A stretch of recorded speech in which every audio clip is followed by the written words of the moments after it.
This is a short story by a man called Laurence Hackett. It's titled In the Service of the Czar. The room was dingy and but poorly lighted. Around the long table in its center were gathered the conspirators, the men who had sworn to kill the Czar. A strange-looking appearance they made in the flickering candlelight, some with fierce faces marked by the bitter lines of hunger and of hate, some with the enthusiastic and rapt expression of dreamers, others with the cold impassivity of great generals. One of the last mentioned, colder, more impassive than the rest, sat at the foot of the table, facing the president. His manner showed not the slightest nervousness, not the slightest exhilaration. Yet in an hour he meant to betray the men who sat about him to the horrors of a living death, on the bleak plains of Siberia, gaining thereby the lasting favor of his imperial master. The blow that would ruin his comrades would make him.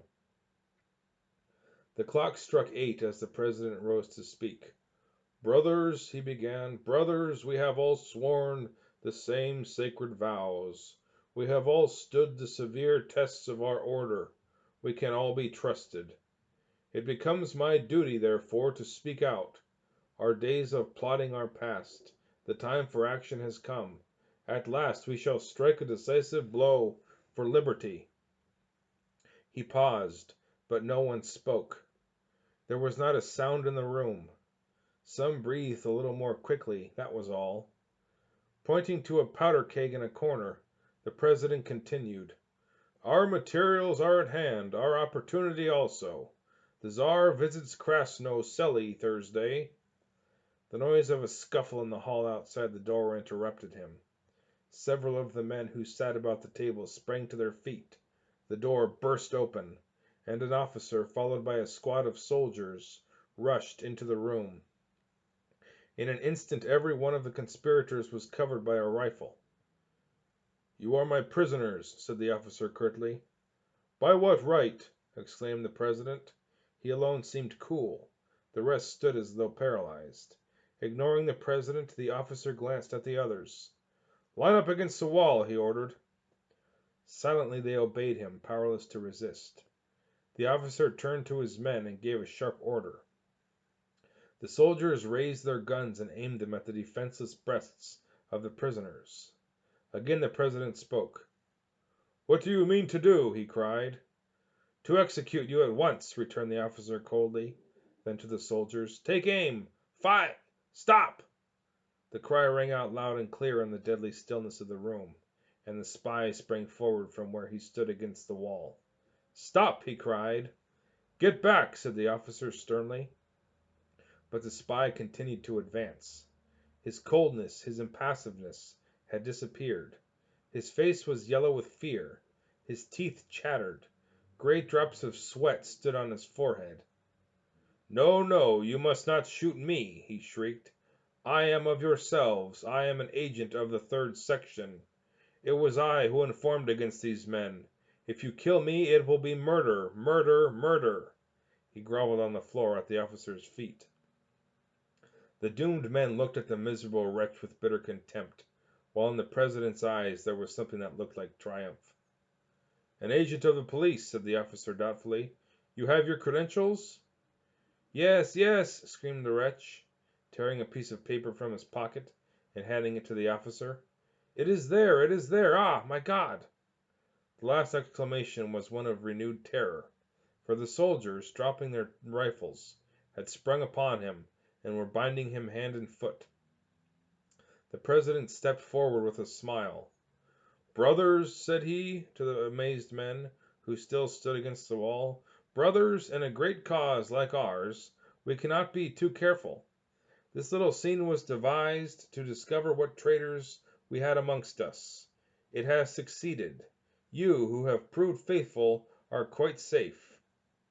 The men looked at him as though they could scarcely credit their senses.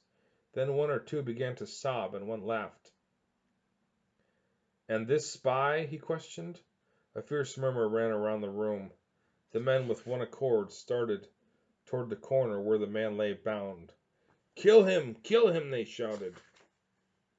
The president raised his hand. "Stop!" cried he. "The man is mine to punish as I see fit. Leave him to me. You will accompany our brother Vasiloff," indicating the pseudo-officer, "to a place of refuge from our friends in mission. We are no longer safe here." "But—" "I have spoken," said the president sternly. The conspirators turned and silently went away. As the man who had laughed passed the spy, he kicked him in the face and laughed again. Then the president was alone with the spy. He stood looking at him for a moment, a cruel smile on his white bearded face.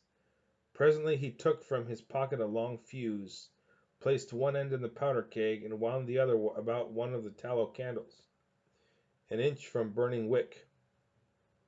Then he placed the candle in front of the spy's face, where he could almost touch it, and turning, went to the door.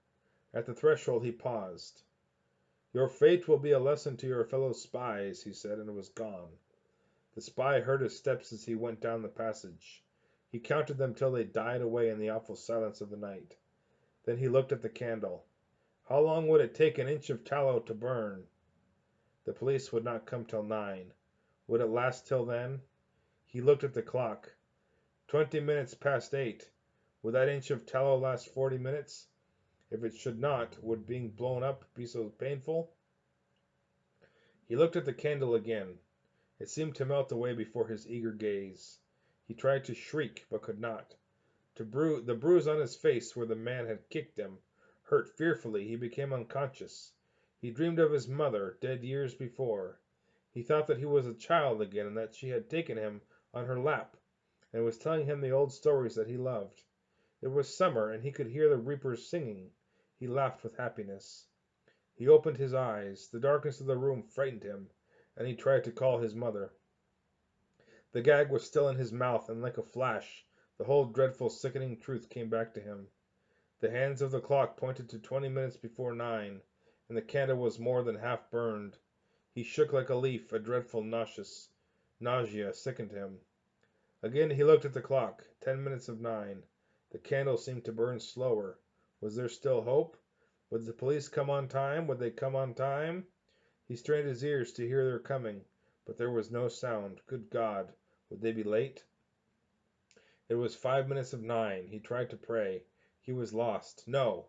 At last he could hear the soldiers approaching, but the clock was striking 9. A knock on the door, and the flame had touched the fuse. He watched the spark as it crept like a snake across the floor, nearer, nearer, nearer to the keg. He tried to scream. The sound of a door being broken open. The footsteps of men on the passage outside the door, but the spark had reached the keg. A flash! A second later, when the soldiers entered, they saw a sight that frightened even them. Used to fearful sights as they were, a dead man, bound and gagged, lay upon the floor. His face was green with terror, his hair snow white, and his eyes red, staring and protruding. On the floor was the black mark where a fuse had burned, and in one corner was a powder keg, empty.